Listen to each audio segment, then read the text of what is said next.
Fala galera, fala Amaral aqui.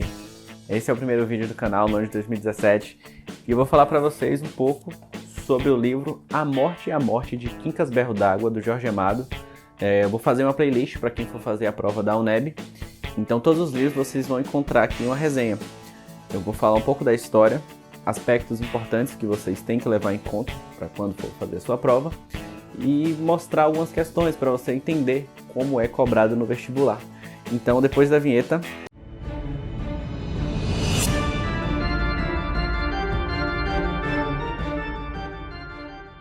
Jorge Leal Amado de Faria, ou simplesmente Jorge Amado, nasceu em 1912 em Itabuna e faleceu em 2001 em Salvador. Um dos grandes escritores brasileiros, participou do movimento modernista, para ser mais exato, da segunda fase, ao lado de grandes autores como Graciliano Ramos, Raquel de Queiroz e Érico Veríssimo. Além disso, várias de suas obras foram adaptadas ou para o cinema, para o teatro ou televisão. Dentre elas, Dona Flor e seus dois maridos, A Tenda dos Milagres, Gabriela Cravo e Canela, Tieta do Agreste e o livro que vamos falar hoje, A Morte e a Morte de Quincas Berro d'Água. Para falar dessa história, a gente precisa voltar 10 anos atrás da narrativa, porque antes de existir Quincas, existia Joaquim Soares da Cunha, um pai de família, respeitado, funcionário público, que vivia nos padrões da classe média de Salvador.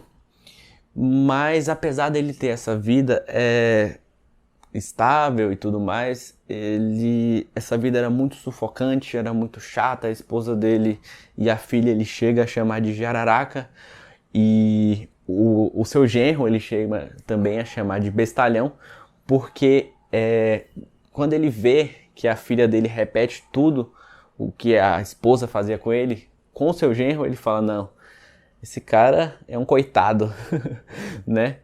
E aí sim, começa a narrativa. Começa com a morte de Quincas, a segunda morte, porque a primeira morte acontece quando ele rompe, né? Ele deixa de ser o Joaquim Soares e vai para essa vida boêmia, essa vida de vadiagem, e assim acontece a primeira morte do livro, uma morte social. E a segunda morte é a morte física mesmo, né? A morte do Quincas. A família vai ser comunicada de que ele foi morto, então decide ir lá ver o corpo. E a primeira coisa interessante que acontece é que a sua filha Wanda chega no quarto, encontra um santeiro rezando, fazendo um ritual. Quincas tinha se aproximado nesse tempo longe da família de religiões africanas, né? E ela acha um absurdo, ela manda eles saírem de lá, manda chamar um padre para fazer todo o ritual que ela queria que fizesse com o corpo. Então, nesse primeiro momento, você já vê um pouco da intolerância da personagem. E é isso, depois que Wanda retira todo mundo do quarto, ela começa a olhar para aquele corpo do pai, ela começa a ficar até feliz, porque ela tem dentro dela, tanto ela quanto a sua mãe, que já estava falecida, a Tarsília, de trazer de volta o Joaquim Soares. E com ele morto, ela ia conseguir botar um terno, ela ia conseguir vestir ele bem, fazer a barba, pentear o seu cabelo, né? Porque eles tinham muito medo do que Quincas representava para aquela sociedade anterior da classe média, né? Para o povo da época antiga, eles tinham dito que Quincas ou estava morto ou tinha ido morar no interior, mas muitas vezes tudo isso era desmascarado, porque alguém encontrava ele pelas ruas e saía no jornal que ele foi preso, essas coisas do tipo. Então, para a filha, era uma vitória, e ela manda a funerária colocar uma bela roupa nele, arrumar e tudo, e quando ela volta para ver o corpo, tem um sorriso na boca de Quincas, um sorriso muito irônico, um sorriso de, apesar de morto, que ele tá, né, gozando de tudo, daquela situação, achando engraçado ter que eles irem lá. Então, é um personagem que mesmo morto, provoca fortes emoções, se assim posso dizer, e faz até os outros escutarem vozes, né? Chama a filha de jararaca, ele chama a sua irmã de saco de peidos e o genro de bestalhão. E é isso, com a família preparando lá o velório, tudo, querendo gastar muito pouco, tentando fazer o máximo para ser o básico, chegam os principais amigos, os amigos reais de Quincas, que você pode até chamar de filhos, porque eles consideravam Quincas o pai deles, né? Que era Corió, Capitão Martim, Negro Pastinha e Pé de Vento. E eles chegam lá e ficam desolados, e acontece um fato até muito curioso, porque nesse momento do livro o Jorge Amado separa a família biológica da família que a vida deu para Quincas, né? Botam cada um em um lado do quarto. Mas o que acontece é que a família de Quincas não tá nem aí para ele. Eles querem fazer tudo o mais rápido possível, eles estão preocupados com outros afazeres, e acaba que eles não podem ficar lá sempre. Acaba que eles têm que sair e acabam deixando o corpo com essa família que eu disse que a vida deu para eles. E eles começam a beber, eles começam a escutar que o morto tá falando, e eles sentem que o personagem não quer ficar daquele jeito. Eles decidem tirar aquele terno, deixar ele mais à vontade, dar a bebida para ele. E chega um momento que eles decidem levar ele para comer muqueca, né? E eles começam a passar pelas ruas, pelo Pelourinho, por tudo. As pessoas aplaudindo, felizes de ver Quincas, né? Os bares, as prostitutas, todo mundo estava muito triste com a morte dele. Então quando viram ele, era quase como se um time de futebol tivesse ganhado um título, todo mundo feliz, aplaudindo, aquela coisa toda. Eles acabam indo num bar, brigando, o que pro bar era ótimo, porque melhorava a reputação do bar, e vão comer essa muqueca num barco. Eles vão em alto mar, e o que acontece é que tem um temporal muito forte, né? E nesse temporal, eles acabam ficando distantes uns dos outros, e Quincas se levanta e joga na água. O que acontece aí? A terceira morte. Ele sempre gostou muito do mar, gostava dos marinheiros, e a morte que ele queria, a morte livre, desprovido de qualquer coisa, do jeito que ele imaginou. Então, galera, eu listei alguns aspectos que eu considero os mais importantes para quem for fazer a prova, e o primeiro deles é a questão da intolerância, né? A filha de Quincas, Wanda, quando encontra um santeiro lá fazendo o ritual, quando se depara com os amigos de Quincas, ela é altamente intolerante, ela não respeita aquelas pessoas, não respeita aqueles rituais, então demonstra uma classe média de Salvador que muito intolerante com as pessoas da classe menor, as pessoas principalmente negras. A segunda questão é a repetição do relacionamento que Quincas teve com sua esposa, é o mesmo que a sua filha Wanda vem construindo com o Leonardo.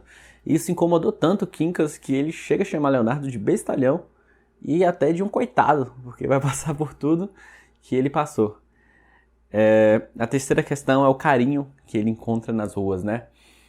Ele faz amigos de verdade, que as pessoas que não se importam com o dinheiro dele e que são muito felizes de ter ele, de viver a vida, de curtir ao seu lado, diferentemente do que ele precisava transparecer na sua casa. Ele precisava transparecer ser meu pai, ele precisava manter uma série de padrões e viver uma vida muito sufocante. Uma outra questão, um pouco pequenininha, talvez até mais uma curiosidade, ele é chamado de Quincas Berro d'Água, porque um certo dia ele chegou no bar, encontrou uma garrafa translúcida, aquelas garrafas de pinga, e decidiu tomar uma dose. Mas era água, não era pinga, e tinha tanto tempo que ele não bebia água, que ele deu um grito, um berro, é água! E a última questão são as mortes. São 3 mortes que acontecem na história. A primeira é a morte social, a que eu falei que morre o Joaquim Soares e nasce o Quincas, né? É a morte causada quando ele se distancia da sua família biológica e parte para a sua vida boêmia. A segunda é a morte que acontece no início da narrativa, a morte do Quincas, que vai ser anunciada para a família. E a terceira é a morte plena, é a morte que ele queria, a morte livre, desprovido de qualquer coisa. Então eu escolhi 2 questões para mostrar para vocês como é que é cobrado no vestibular da UNEB. E a primeira é do vestibular de 2013. Vou ler o texto. Não houve jeito da agência funerária receber o esquife de volta, nem pela metade do preço. Tiveram de pagar, mas Wanda aproveitou as velas que sobraram. O caixão está até hoje no armazém de Eduardo, esperançoso ainda de vendê-lo a um morto de segunda mão. Quanto à frase derradeira, há versões variadas. Mas quem pode ouvir direito no meio daquele temporal? Segundo um trovador do mercado, passou-se assim. No meio da confusão, ouviu-se Quincas dizer: me enterro como entender, na hora que resolver. Podem guardar seu caixão para melhor ocasião. Não vou me deixar prender em cova rasa no chão. E foi impossível saber o resto de sua oração. E aí a questão nos questiona. A partir do trecho inserido na obra, permite afirmar: a morte de Joaquim e a morte de Quincas equivalem-se simbolicamente. Não, a morte de Joaquim, como eu falei para vocês, é aquela morte social. É quando ele rompe com a sua família e vai para a vida boêmia. Essa sim está sendo a morte de Quincas, então são duas mortes diferentes. Alternativa 02. O velho marinheiro rebelde em vida submete-se na morte às convenções sociais. Ele realmente era rebelde em vida, mas como até no próprio texto fala, ele não se submete às questões sociais. Muito pelo contrário, né? Ele não foi enterrado de terno, de caixão, como sua família queria, para voltar a ser o Joaquim Soares. Não, ele é enterrado como Quincas. Alternativa 03. O herói, apesar de alcançada a condição de mito, tem vetado a chance de escolher a forma de transposição para outro mundo. Novamente errada. Ele que escolhe, mesmo já morto, ele escolhe a forma de que ele vai para outro mundo. Ele não vai no caixão, ele vai no mar. Alternativa 04. O valor de Quincas como ser humano é diretamente proporcional ao seu status social no universo que faz parte da família. Novamente não. É até com isso que ele mesmo luta, né? Ser diferente do valor social que tem sua família. E a 05, a correta, eu vou ler para vocês entenderem. O mar, por sua simbologia, apresenta-se como espaço compatível com a dimensão alcançada por Quincas em sua trajetória existencial, para recebê-lo na morte. Perfeito, né? O mar é livre, ele é grande, ele não é preso a nada e é o que representa Quincas, né? O enterro no caixão, o enterro no chão, o que a família queria, seria uma prisão para ele, mas esse mar, né, o mar que ele tanto gostou, até era chamado de velho marinheiro, representa muito o seu sentimento de liberdade. Então, galera, agora a gente vai fazer uma questão da prova de 2014. Vou ler o texto. A família do morto, sua respeitável filha e seu formalizado genro, funcionário público de promissora carreira, tia Marocas e seu irmão mais moço, comerciante com modesto crédito no banco, afirma não passar toda a história de uma grossa entordice de bêbados inverterados, patifes à margem da lei e da sociedade, velhacos cuja a paisagem deverá ser as grades da cadeia e não a liberdade das ruas, o porto da Bahia, as praias de areia branca, a noite imensa. Inserindo-se o fragmento todo da obra sobre o relacionamento de Wanda e Leonardo, é correto afirmar.